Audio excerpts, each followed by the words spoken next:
Čau lidi, já jsem Malen. Hello, motherfucker. Jako DJ na saxofon a toto je první video ze série, kde já bych vám ukázal, jak to vlastně funguje, ten DJský život. Životu umělce, ty vole, protože já jsem umělec. První video se bude týkat Masonu, kde jsem od začátku roku 2024 rezidentem. Spoustu lidí se mě ptáte, kde vůbec kurva ten Mason je, takže když se podíváte, tam je Svobodák. Tam je takový ten brněnský černý šulín, takže když budete podél té zdi a půjdete senka pořád dál, tak tady narazíte přímo na Mason. Tady je potom Jakubák, ukaž to. Tady většinou stojí sekuritáci, ale oni teďka volí venku.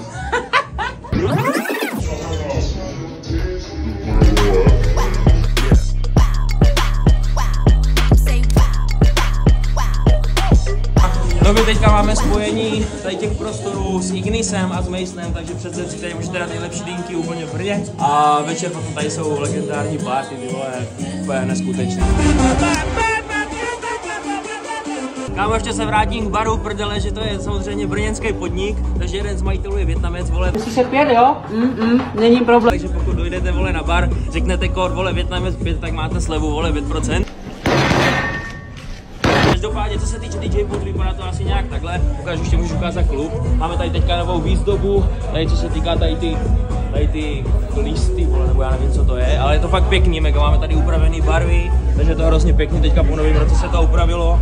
Co se týče techniky, tady máme nějaké RCF a odposlechy, hrajeme tady na mixák 900, Nexus 2, máme tady 3 litry. Nejlepší technika, a potom už akorát A9, jako, ale prostě jako víš co, nejlepší technika, bomba. To se začíná se hrát nějak o 10:30 cca, za chvíli bude 10:30, takže se začínáme hrát. Hraje se tady jako většinou do 3, do 4, někdy do 5, prostě podle lidí. Dobrý, takže tak, bomba.